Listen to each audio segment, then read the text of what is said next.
participants.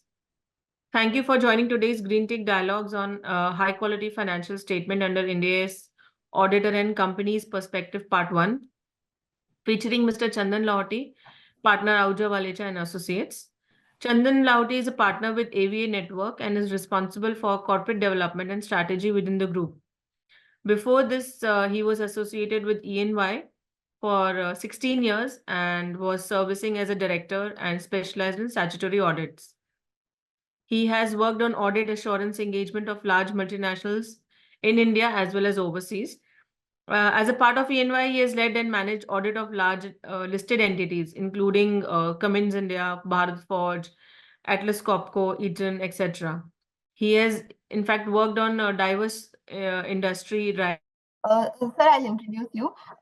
Everyone, we have Mr. Chandan Lahoti, partner with AVA Network, as our speaker for today. Surbhi has introduced him a bit, but let me tell you more about her. He has worked on the audit assurance engagement of large multinationals in India as well as overseas. As part of EVA, he has led and managed audit of large listed entities, including Cummins India, Bharat Forge, Atlas Copco, etc. We welcome you, sir. And before we dive into today's session, I would want to inform our participants that in the last 10 minutes, we will host a dedicated Q&A session. So participants, please feel free to post your queries in the Zoom Q&A box. With any further ado, let me hand it over to you, sir. Thank you, Anjur. Thank you, Surbhi. Thanks for that brief introduction. And I think so, without wasting any further time, let me directly start on today's topic, and let's discuss and have a brainstorm discussion only on the today's topic. My presentation is clear, Surbhi? Can you see that? Yes. Okay. Thank you. Thanks, everyone, for joining today's session. I just want to understand a bit about the audience. So I would just request all of you to mention in the chat box, okay, about your knowledge on IND AS, whether you are a newcomer to foreign IND AS, or you are an average, having an average knowledge on IND AS, good knowledge on IND AS, or an expert knowledge in IND AS. Basis that, I think so, we'll take the flow of today's session for next 60-65 minutes. Is that fine? I'll just wait for some time until I get some of the chat messages. I think so. Thanks, Prashant, to start it. Okay, good. Jay says he has a good knowledge, average. Okay, few more, so that okay. So, Shubham is saying I'm beginner on IND AS. That's good. Average. Okay, so currently what I could see, there are few who have mentioned a good knowledge, excellent knowledge, but most of the people I could see they are mentioning as an average knowledge. So that's good. So that I'm aware that most of you who are on today's session knows IND AS and knows what about IND AS requirements, etc. So that it helps me to understand and take it forward from there. So today what we will be discussing would be so I think so Anjor or Surbhi has not informed about. We are planning 3 series on the IND AS related common errors in the IND AS financial statement. One is planned in Jan, second would be in the month of Feb and month of March. And over next 3 series, what I have done, I have tried to cover more than 100 odd commonly found issues and errors in the IND AS financial statement, okay, across all the industries, across all the standards. So what I would be doing, I would be covering all the standards between these 3 series. So today, my agenda would be to cover IND AS 1, 2, 7, 8, and 12. And in the next series, we would be covering the other IND AS. but I would cover all the Ind AS from the disclosure perspective, and majorly when I mean disclosure, the disclosures which I believe were not appropriately disclosed in the financial statement and has been identified as an issue by NAFRA, by FRRB and various other authorities across. Yeah. Before we jump into commonly found issues in Ind AS, I just want to explain between the real difference between the ICAP and the Ind AS. And few of you can just put on the chat box what are the real differences between an Ind AS and an IGAP. We all were using an IGAP for several years, I would say over 50, 60 years in India. And the accounting standard started from last 30 odd years. Suddenly in 2016 onwards, Ind AS came, and now we are discussing about Ind AS. And hence, the biggest problem is we have certain set of knowledge under an IGAP, and we try to apply that in Ind AS. That's a huge change, really. In essence, it's there, and hence that mindset change is required. I could see some historical versus fair value, fair valuation, etc. What I will do, two or three key changes what I believe between an IGAP and Ind AS we'll discuss today. In the next series 2 and series 3, I'll just discuss on further more Ind AS related huge differences between the gap, not at a standard level, but definitely at an overall concept level. So someone mentioned historical versus fair value. It's correct. Book value versus fair value is something which is a huge difference between an IGAP and Ind AS. Historically, in all the financial statement in IGAP or now which we prepare, prepare at a book value, which is called an historic value, and in exception as a revaluations. But under Ind AS, the concept isn't fair value accounting and fair value disclosures.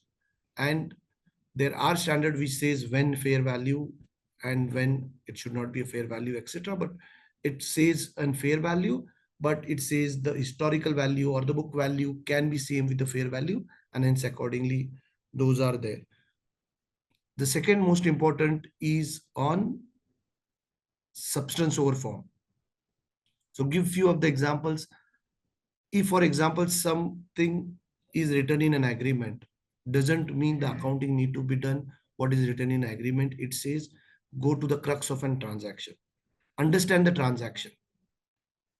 Like in Ind AS 115, Ind AS 116, Prashant rightly said, these are the few of the standards which we are using on a day-to-day basis, where it says you should not go what is written in an agreement only, but find the real essence of a transaction. And the third most key change what we see today is off balance sheet item coming on the balance sheet, such as leases, such as corporate guarantees, which were just coming in our notes to accounts. Now they are coming to the balance sheet. Good.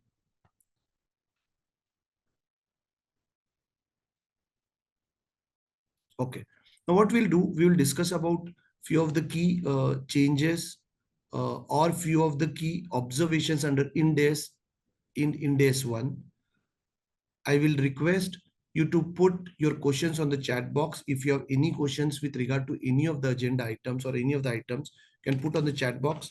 And if it's not clarified by me during the session, either in between or at the end, I will clarify on all those items. If you see, one of the key error what was identified was company has incurred several expenses, and all those several expenses which were incurred were shown in CWIP. And all those items which were shown in CWIP were disclosed under intangible asset under development. We'll discuss what it should be. And the second, the company has also disclosed the leasehold land under tangible assets. I'll just request all of you, if you find any issue in both these points in the chat box, you can just type in the chat box if you feel there were some issues.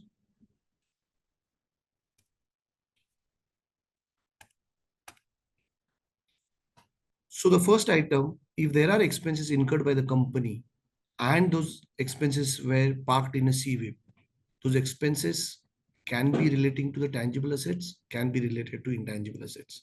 Not necessarily it should go under intangible assets only. Secondly, if it's only related to intangible assets or a tangible assets, as the case may be, the disclosure need to be there in the significant accounting policy, which was also missing in the financial statement. Further, the leasehold land, which is disclosed under tangible assets, which was incorrectly done, and reason, logic, etc., was not explained in the financial statement.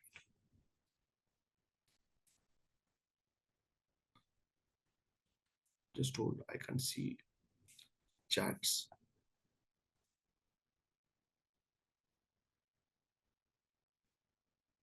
Yeah, better.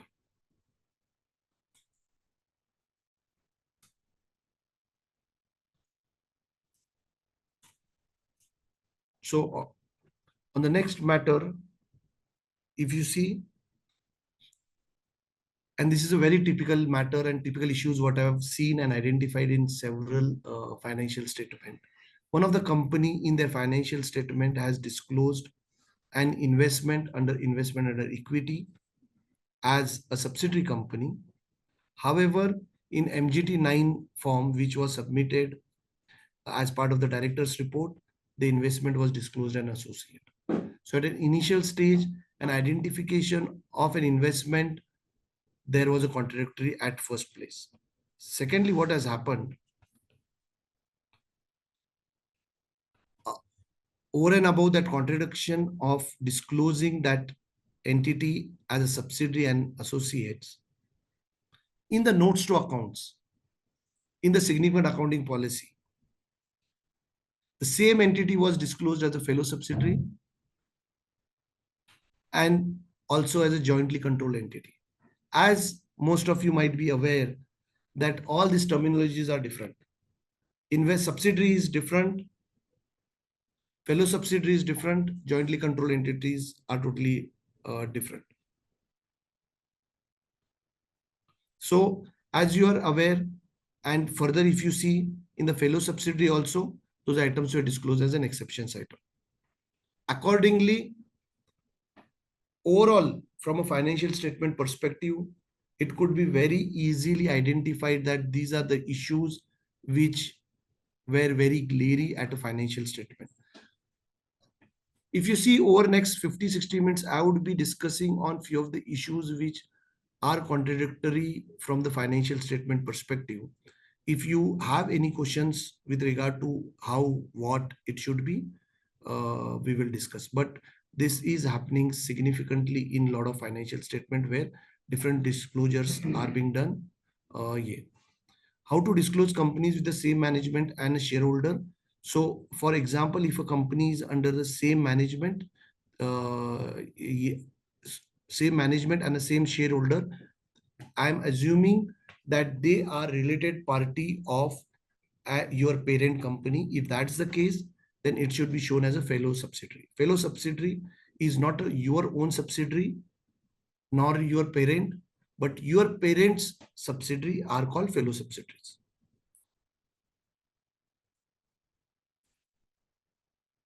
Okay. Next, under if individual shareholders in both companies still, if there is a common parent, they would be called as a fellow subsidiary in either of the cases. The next, what you see from an IGAP perspective, let's assume now in IGAP, we see a lot of reserves being created in IGAP financial statement, such as capital redemption reserve, security premium, general reserves, etc. The key difference between the IGAP and IND AS, from an IND AS perspective, whenever there are any items which are disclosed, you need to explain them further for better presentation, for better understanding, or better clarity to the reader of the financial statement. And accordingly, yes, we are talking about other equity. Under other equity per se, it need to be specifically required to give the nature and the purpose of these reserves. In the current financial statement which I am referring to, it was forming part of the other equity, but the nature and purpose of each reserve is not given. When I mean this, for example, it's a capital redemption reserve. You need to explain this capital redemption reserve was created in so and so year for so and so transaction happened in that particular year, or you need to give furthermore elaborate the nature and the purpose for every other equity items.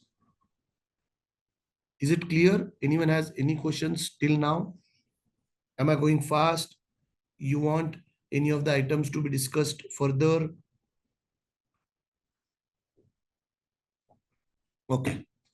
Thanks, Saurabh. That helps. Okay. On the next item, which is very typical, and before going into this matter, I would explain before Schedule 3 under IGAP, everything was classified just as a current, non-current. There was no clear definition of what would be the current assets and non-current assets and how to classify them. So can someone put on the chat box, what is the key difference between classification of current and non-current for an asset and liability? There's a huge difference between definition of a current asset and a current liability vis-a-vis non-current assets and non-current liability. And we will discuss that issue here so that everyone has that clarity. And I see this issue in IGAP under IND AS. Anyone, I'll just wait for some time. I want a key difference between non-current asset and a non-current liability.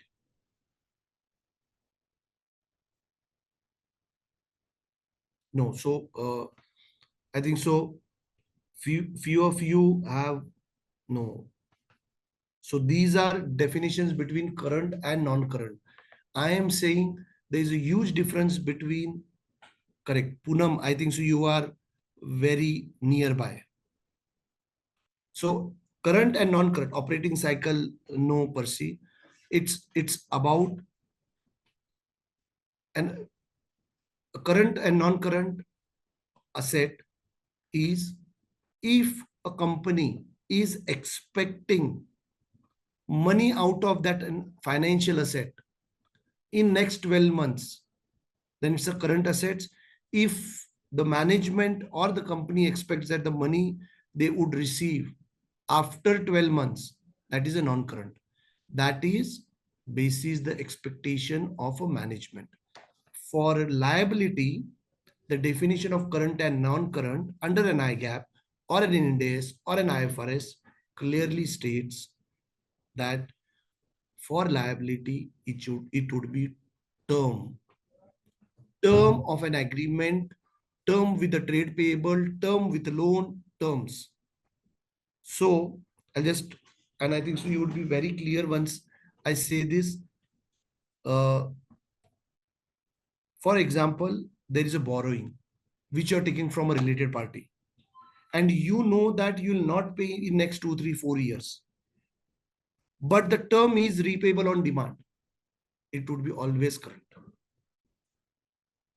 Similar example, if so, Prashant, conservative approach would not be fine under IND AS.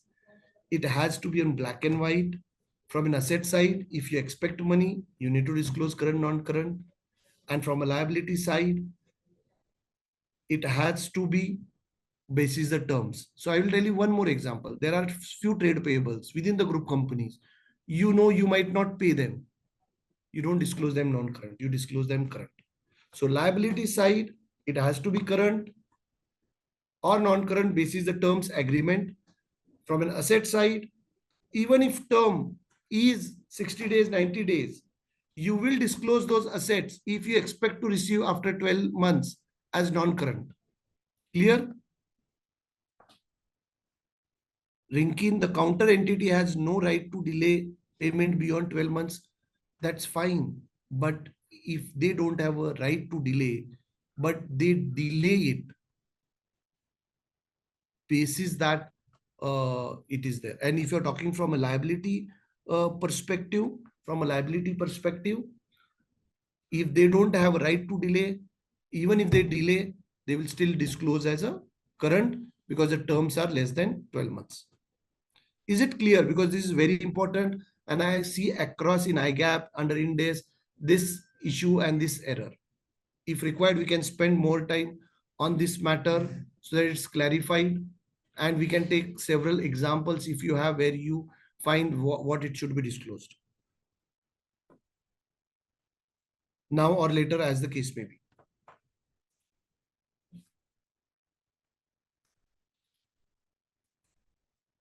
Okay. Going to the next slide, if you see from a financial statement perspective, when you prepare your accounting policy, very clear it should not be boilerplate. When I mean boilerplate, I see most of the financial statement prepared from the good books or the standard formats of various firms or from a previous year, as the case may be. For IND AS, every company has a different set of policies, different set of accounting treatments, and accordingly different it should be disclosed. Now, if you see on the left side, in that financial statement, it was mentioned that the financial statement has been prepared on historical basis, except certain financial liability that are measured at fair value and defined benefits planned assets measured at fair value. These are the two items only mentioned specifically. However, it was noted that disclosure regarding financial instrument category, all financial liability has been measured at amortized cost. You're getting my point? Further, certain financial assets like equity instrument has been measured at a fair value. So clear cut difference between what was accounted, what was disclosed in the financial statement and in policy.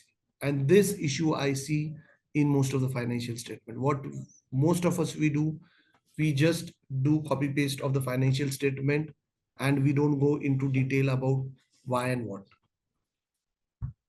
Is it clear?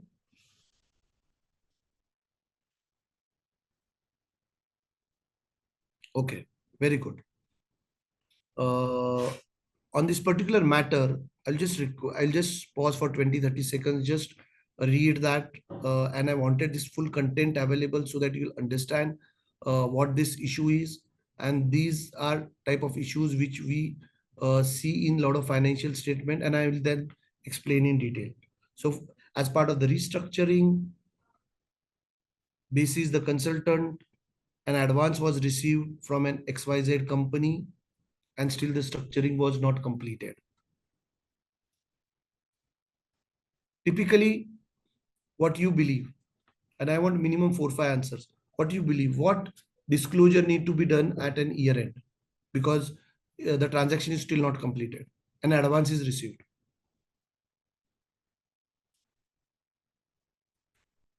Some responses.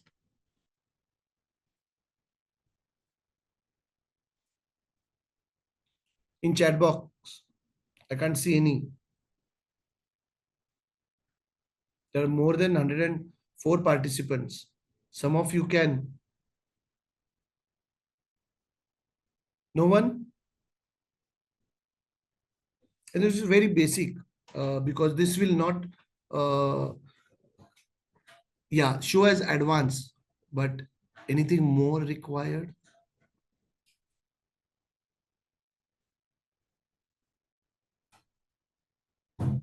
And rather than going into under the financial liability disclosure in FS, non-financial, no, correct. A note on FS for particular advance is very important.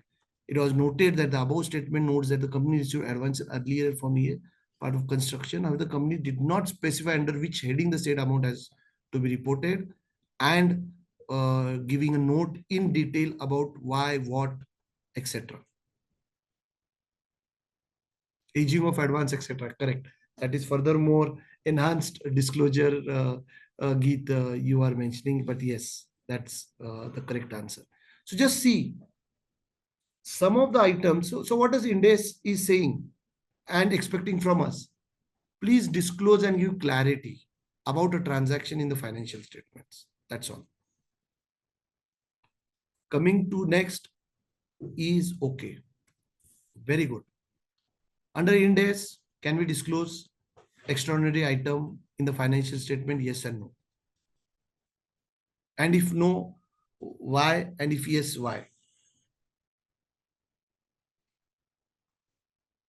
Nikhil and Percy says no.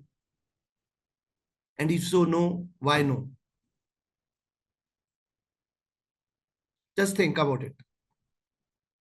Okay. Shubham, thank you. I was to tell that. Correct. Under IND AS, extraordinary item is not allowed to be disclosed, but we see a lot of financial statement till date that they disclose items as an extraordinary item. However, exceptional items, if any, at a point of time, if they are allowed to be disclosed as an exception item with a detailed note. Based on materially, can they disclose? Maulali, no. Even if it's material, you can't disclose an extraordinary item because there is no concept of extraordinary item under IND AS. And exceptional item you disclose only on a material basis. Hope that answers your query.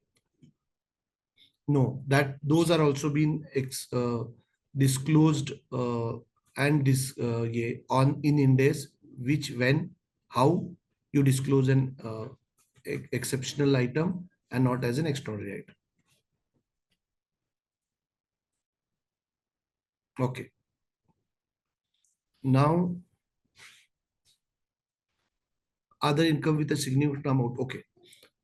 So in other income, one of the item, this is other income. Other income includes amount received to all technical services provided by the company. This amount is significant. Okay. Any additional disclosure is required in full financial statement with regard to this amount. This is a significant amount. Yes. Shweta, then what? And where? Where? I'm just waiting for an answer.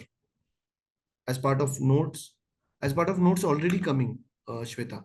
Other income includes amount received from technical fees of the company. Shalini, the note stock accounts already coming. So, okay, let me clarify for the new joiners or for the average knowledge, having average knowledge on the IND AS from a structure perspective of a financial statement. Let me explain you the structure.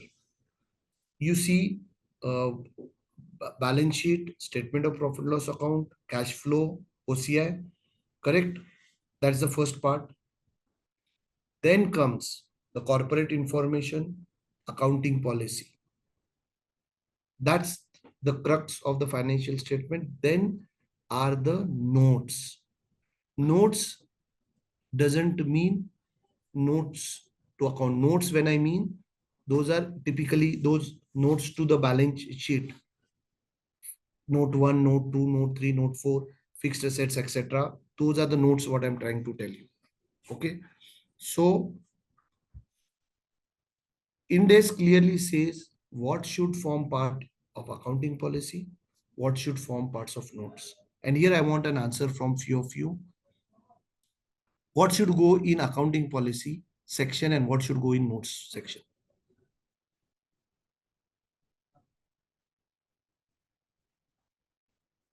I'm just waiting.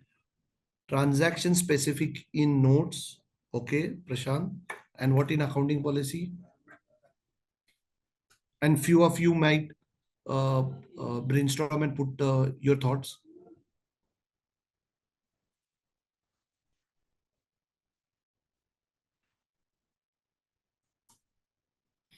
Okay. Definitely, few of the items, what should go in notes, will form part of your schedule to the Companies Act formats, and specifically the items which are mentioned in the respective IND AS sections. So if you see an IND AS is bifurcated and at the end there is written other disclosures. So all those items which are written in other disclosures in that audit, in that IND AS, should form of notes to financial statement, and the preparation of the financial statement should form part of the notes to accounts. However, in accounting policy, one need to explain the significant transactions or significant policies of the company to deal with the situation. Okay. And accordingly, I'll just, so what has happened in the current case, 94% of the total income was shown as other income, and there was no policy for this item. And accordingly, it need to be disclosed in the accounting policy how what it need to be done. Now, some of you have mentioned that this should form part of revenue. The question is, company might be into one of the business lines in which they are running the company, and the current turnover of the company is very minimal. But as an exceptional item or as in one-off item, if this money company has received toward those technical services, it can't be shown as a revenue.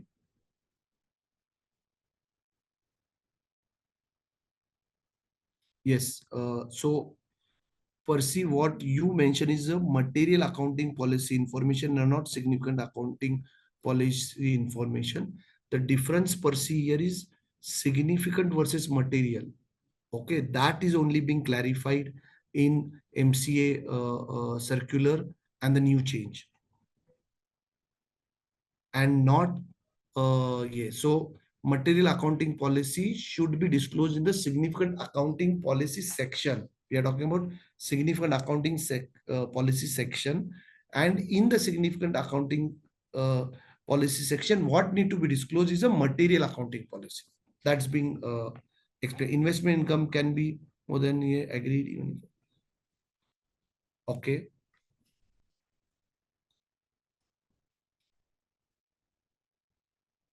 Here, more detailed about the items what we were discussing till now.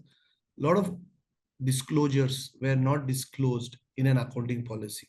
So for example, company has trade receivable, investments, etc. There should be section of financial assets and financial liability in the accounting policy, which was missing. And further to it, recognition and measurement of those financial assets and liability was missing, which need to be disclosed. Anything till now on IND AS 1, because then we will go to the next, which is IND AS 2 on inventories. Till now, any other questions? Okay, good. Very, very important point. And I think so. Let me see if anyone can put on the chat box the item which I have marked in red. So the accounting policy of inventory is as follows. Inventories are stated at lower of cost and fair value. Two of you have said NRV. One has said realizable value. I'll just hold.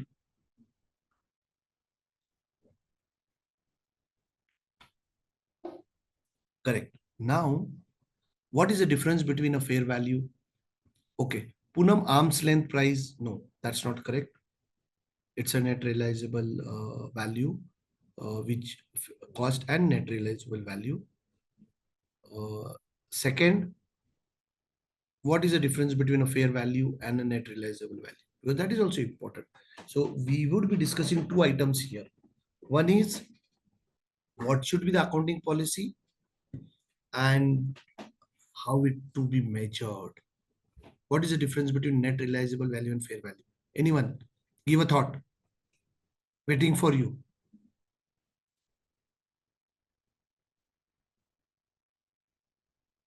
NRV entity specific, transaction cost, fair values and asset specific. NRV is selling price, fair value, value sale price. Monica and someone before Monica. Geet, Monica, you are somewhat nearer. No, Tejas,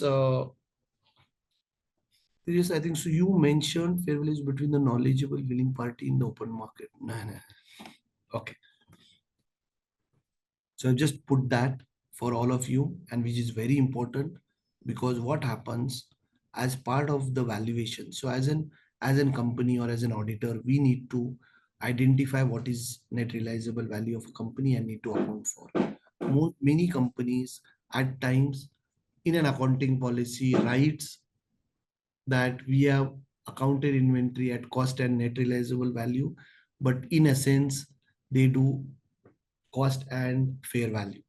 And hence I thought of discussing that in detail about what is can you hope you understand from the literature what I have placed here. If you have any questions we can discuss, but we need to do basis the expectations of the realizable value what we will realize from the sale of an inventory, less of cost of completion and estimated cost of sales, and not what is openly sold in the market or open market transactions. And hence the disclosure was incorrect, and probably in the financial statement there might be issue between the valuation also.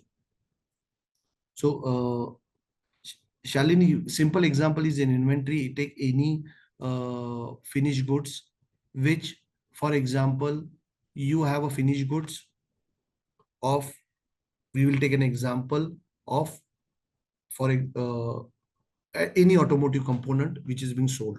So for example, the raw material, currently companies sell that product at 100. The cost of completion of that product, raw material plus overheads, less of freight, etc., is 80 rupees. But for that particular item, if that is sold in the market, what it would be fair value?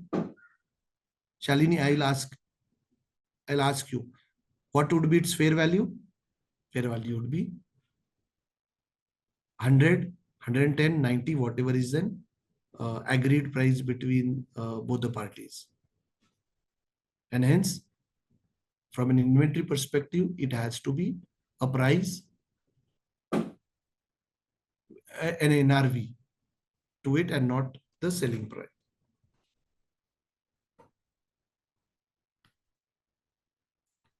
Go to the next. Okay. We'll go to the cash flow, and from a cash flow perspective, significant issues. Okay, I forgot to tell you which are the three standards what you believe will have or rather will were identified as a significant issues by FRRB and NAFRA. Which are those three standards which you believe are the ones where significant issues are there in the financial statement? Saurabh says 24, Rinkin says 109, 105, 107. Okay, hold on. Definitely not 115, 10. So the first is IND AS 1, presentation and disclosure. The issues identified in IND AS 1 is the highest, not 101. The second and the third are 107 and 109, where in last 7-8 years by FRRB, by NAFRA, the issues identified at a financial statement level were the highest. And hence I thought of discussing more in detail about 10 or IND AS 1. Second, okay, going to this issue, in the cash flow statement of the company, certain items were reported as repayment of the external commercial borrowing under the head cash flow for financial activity. It was noted that the balance of external borrowing reduced from the previous year. So to give you an example, what has happened under cash flow, opening closing difference was shown as a repayment. Is that correct? And if not, what should be the correct treatment? What should be the correct treatment? Very simple. No gap difference. Same in Index, same in IGAP. You are correct, but how to identify that? Actual need to be disclosed, my friend. Percy, you said no actual payment and actual borrowing should be disclosed separately. That is correct. But how to identify if someone does a disclosure of an opening and closing difference? How to identify that at a face? Exactly. I think so. Geet uh, is correct because I've mentioned this is an external commercial borrowing. And once it's an external commercial borrowing, the difference will also have a forex difference, and that need to be factored. This is one of the example I'm just telling this. So one need to be very much careful when you disclose the items in a cash flow, and cash flow is prepared when first or last. Cash flows are prepared first or last. Last. So chances of errors in that cash flow is highest or lowest?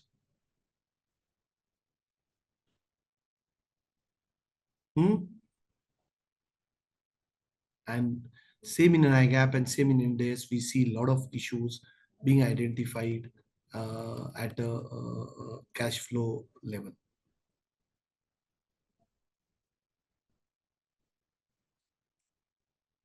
Next, very important. On left side, what do you believe? What is an issue here?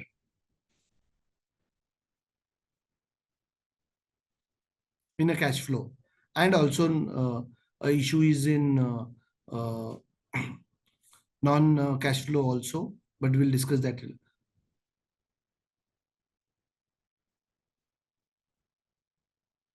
Hmm? So in current case, in the financial statement, tax expense has two line items. One is the tax for the current year and the tax adjustment for the earlier years. That is possible, correct? Those disclosures are done in the financial statement, in the statement of profit and loss account. From a cash flow perspective, those amounts were matching. Practically possible, not possible, correct, incorrect? And what is an issue here? Hmm? So from a financial statement perspective, the disclosure in the statement of profit and loss account was correct, because if it's a current year adjustment and if it's a prior year adjustment, it is being disclosed. But if it's a previous year disclosure, taxes are not paid for it. It's not a cash flow item. It is about an adjustment with regard to and tax balance which was shown in the balance sheet, which got flushed to the P&L post assessment, etc. Yes, they just actual tax payment need to be shown in the cash flow and not the tax expense what is being shown in. Yeah, so three issues in this particular issue. One, tax expense for earlier years, if crystallized now, is not a prior period. Someone said it's as a prior period. If you have still issue, we can discuss. It's not a prior period. Point one. Point two, the tax expense in the P&L, in statement of profit and loss account, is not the same tax expense in the cash flow. Third, the actual tax outflow might be more or a lesser as compared to A. So for example, current year tax expenses is rupees 100, but in a cash flow, the current tax paid is 120. 20 might be for self-assessment for earlier year. Possible? Accordingly, that need to be disclosed. So 3, 4 typical issues in this one issue. Correct. Rinkin, you are correct. Similarly, under cash flow, this is very typical. Every index company preparing cash flow has this an issue. And can anyone explain me what is an issue? Post reading the issue, what it would have happened and what one need to take care of it. Because under the statement of profit and loss account, the OCI remeasurement differences of an employee benefits is sitting in an OCI. And where do you start cash flow? Cash flow starts with which line item? NP before tax, PBT, and remeasurement of a defined benefit plan is sitting in NP, net profit before tax. Yes or no? No, correct? Shalini is saying yes. After, no, I am asking whether the first line item in a cash flow, profit before tax, includes remeasurement differences. Yes or no? No? Okay. And hence the difference of those items need to be factored in a cash flow in an appropriate manner. I'm just through these issues, I'm just trying to explain you few of the issues, few of the disclosure issues, few of the valuation measurement issues, what one need to take care as part of your index accounting, auditing by company, by auditor, as the case may be.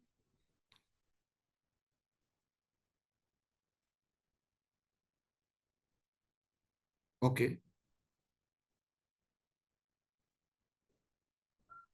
So typically, if you see in a cash flow, they were disclosing capital expenditure as a cash flow from an investment activity.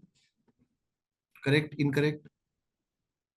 What they should have treated appropriately here?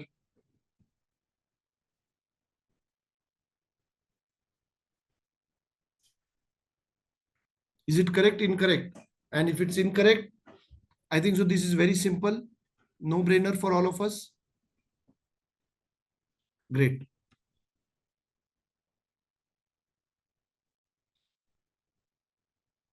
Similarly, under cash and cash flow balances, etc., as all of us know, under IND AS and an IGAP, the huge difference between, okay, before that, hold on.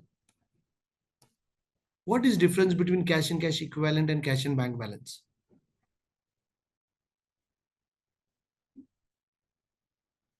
Type in chat box.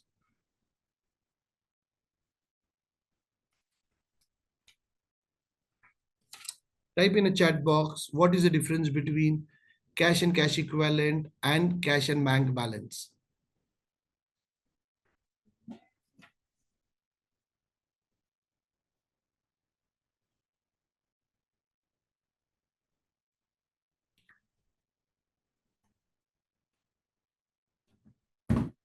Okay, Poonam.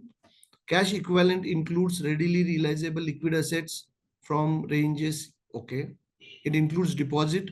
Deposit more than 3 months, less than 3 months.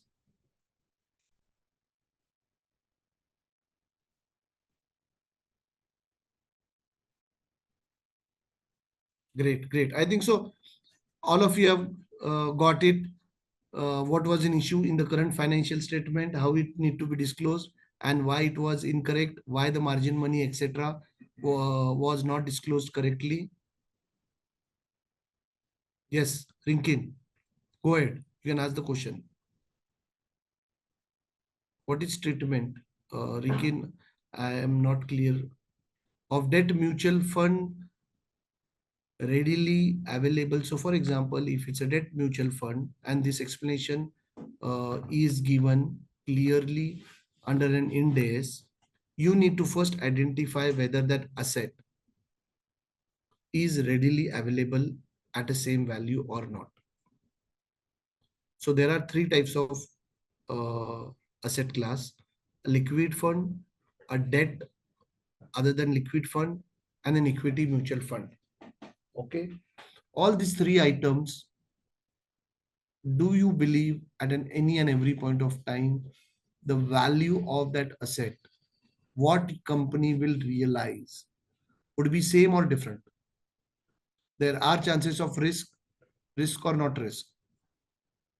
Rinkin, risk. The insignificant risk is also been defined. What is called as insignificant risk, what is called as not insignificant risk. You believe they have an insignificant risk, but at times companies have seen liquid market drastically changing for 1 or 2 days more than 20-30%. Correct? You have seen that, Rinkin, that there are times when the liquid fund has also was in red. Very rare, but yes.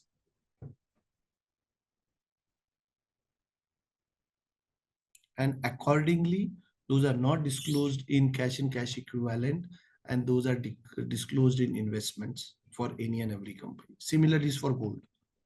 Gold, you don't, if a company has a gold, you don't show in cash and cash equivalent. Correct? Have anyone seen or believe that the gold held by the company, if any, need to be shown as a cash and cash equivalent? Okay, good. Is it clear, Rinkin, or anyone else any doubt on identifying liquid items or liquid assets, debt assets, whether it's classified as an investment or classified as a cash and cash equivalent? If anyone has any questions, just put on your chat box and we'll discuss and answer.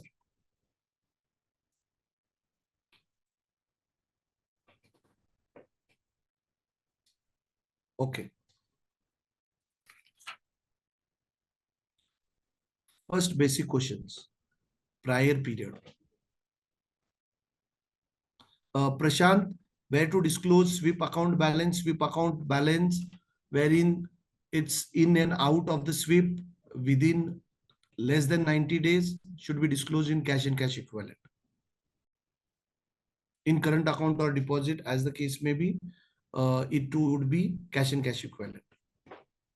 Okay, now let's go to the next. If anything is there for an earlier standard, we'll take up at the end.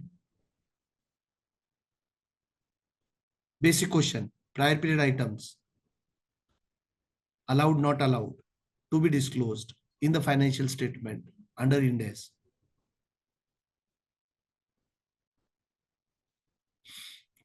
Percy, just hold on. Before that, we want to understand whether in prior period item, if there are, what to do. No. And if you identify prior period items, so Geet, you please respond. If, for example, and also Girish and Prashant. Oh, Prashant, this is something different what I'm hearing. So first, if there is a prior period item, what need to be done?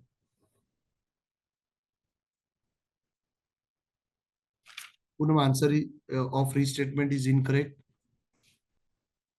Adjusted Percy incorrect. Third balance sheet incorrect. We are just jumping to the conclusions. First of all, the standard clearly says you need to identify whether there is a prior period item or not. If it's a prior period item, one need to assess whether that is material prior period item or not. If it's a material prior period item, then the discussions will come. If it's not material, you need to classify them in the respective head of expenses and not as a prior period. That's the first. Is that clear to all, or anyone has any doubt? Let's go step by step. We have 10 or 15 minutes. In 10 or 15 minutes, I will discuss and close everything. Clear? Point one. Point two. If there are prior period items in P&L, the treatment is different. If the prior period item are in balance sheet, the different prior period item is wrong classification. The item is different. So, for example, there are prior period items which are material in nature. Okay, material in nature. Then you need to draw. You need to draw third balance sheet P&L as third balance sheet if it's pertaining to a previous period, otherwise not. And if it's a balance sheet, you need to understand whether it's a pervasive to the financial statement or not, and accordingly you do disclosure or change in the financial statement or just a note to the notes to accounts. So you might have seen some of the financial statement have a note for reclassification of balance sheet item for the previous year if it's significant. Is that clear? Yes, Percy, you are correct. Because there might be that is pertaining to an year before that, then you draw a third balance sheet, otherwise you don't. And not opening balance sheet. So Percy, there is a difference between uh, first time adoption and a continuous case.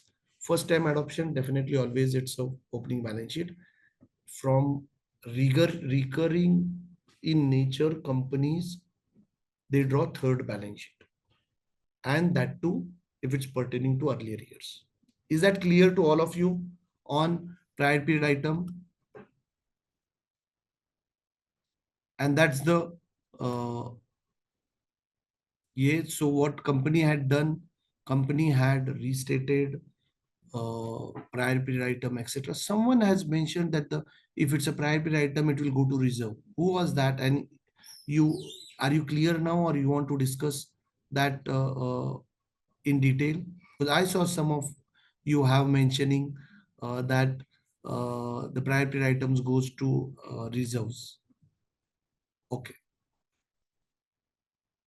Preliminary expenses allowed under IGAP, under IND AS? Yes, no. If yes, what is the treatment? We are to the next point. We are on slide 23. Only 5 more slides, 5 more points. Anyone not allowed under IND AS? Tejas, allowed under IGAP? Percy says no. Tejas says no. Shalini says yes. No.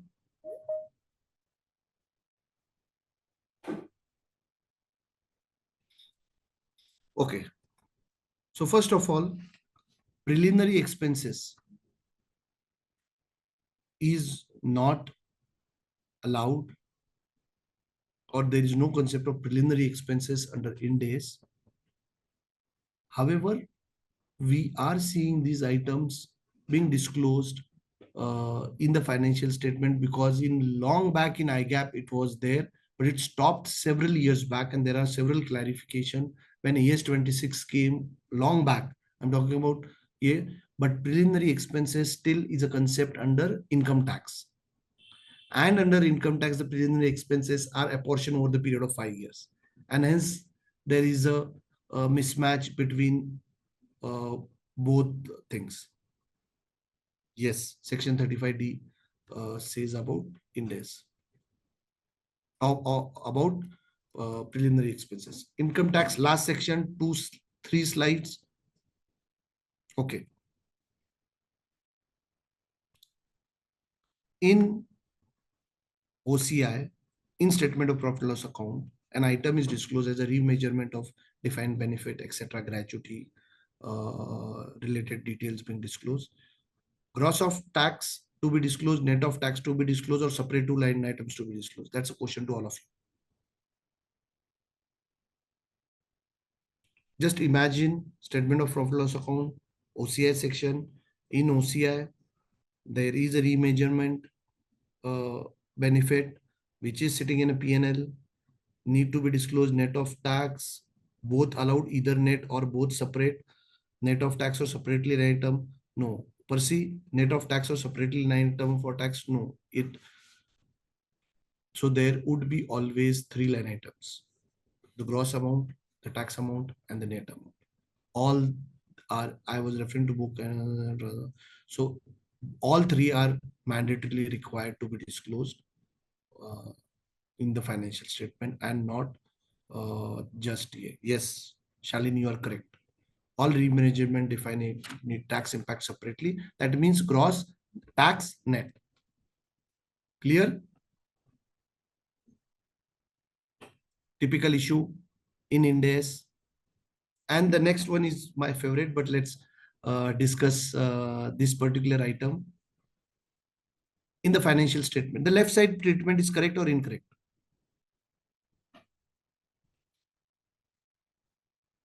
Whether the treatment of disclosing deferred tax assets and deferred tax liability in a schedule 4A, 4B is correct or incorrect?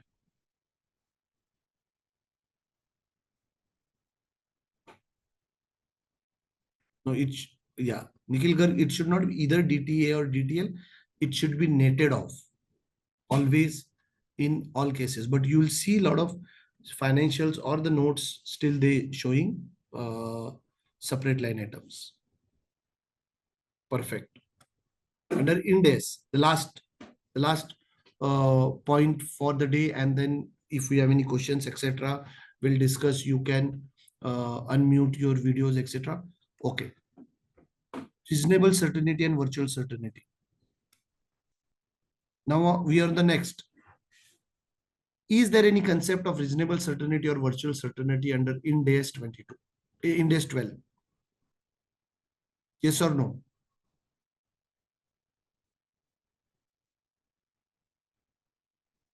Okay, purchasing reasonable certainty and not virtual certainty. Yes, reasonable certainty. Can someone Google right now and check whether it's reasonable certainty, virtual certainty, or something else? Okay, Rinkin.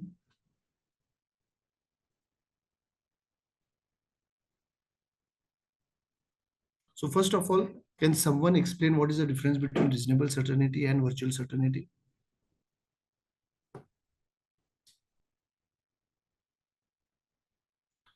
Girish, I am referring to Ind AS 12. More likely than not is what, per se?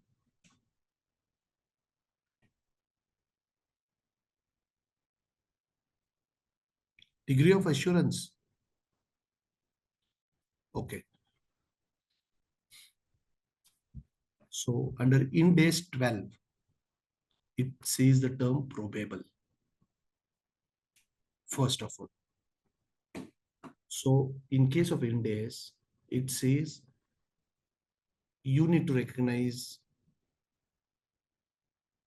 deferred tax basis the probability of those assets being reversible in the near future.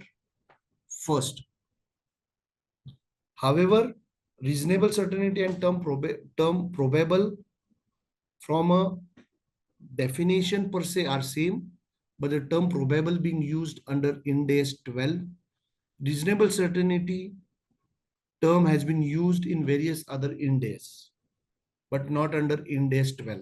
That's point one. Point two, just on this, just a question, and please answer. If there is a loss in a company and management believes in next 2, 3, 5 years, basis the model which they have prepared, they believe that the deferred tax asset to be created on the loss made by the company. Do you believe under Ind AS it's okay to create the deferred tax asset? Yes or no? Yes or no? If you are saying yes, if you are saying no, all are saying yes.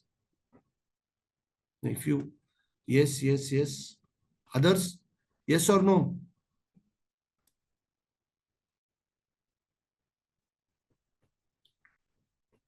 TTA only allowed if company expect profit in future years to said, yes, it's Geet, it's there, but it's basis the future forecast. Okay, the same question IGAP.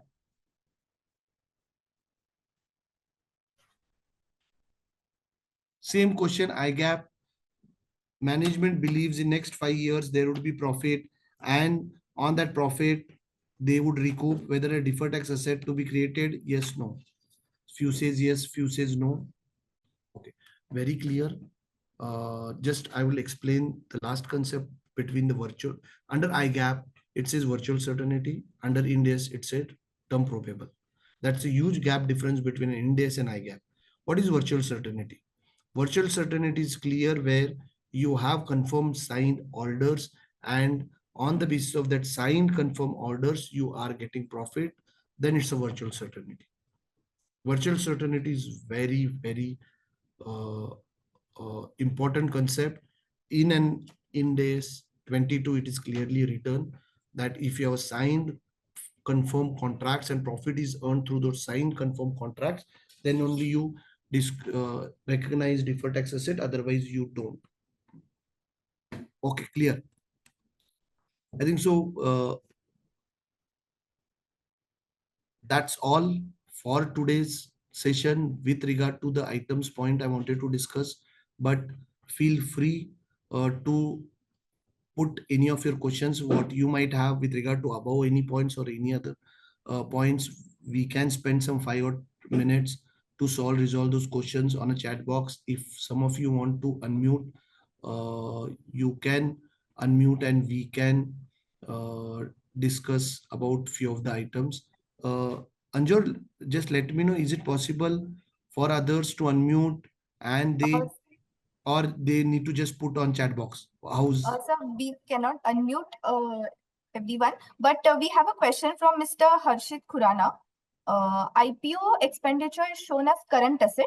After successful IPO, what should be done for the same? okay? Okay, it was in a question and answer. IPO expenditure is shown as a current asset. Okay, after successful IPO, what should be done for a same? I think so. The Harshit, it is very clear that the expenditure which is incurred for an IPO, if they don't test from an from an IND AS 36 perspective to be capitalized as an intangible assets, then they need to be charged off to statement of profit and loss account and not as a capitalizable item. One need to test it from an IND AS 36 perspective. Anyone else? Yes, thank you, sir. One more question. Can flood expenses classified as exceptional items in IND AS and P&L? If it's material significant, as the case may be, whatever terminology you want to, yes. If it's not material, it should not. Yes, so we are done with the questions. Anyone else?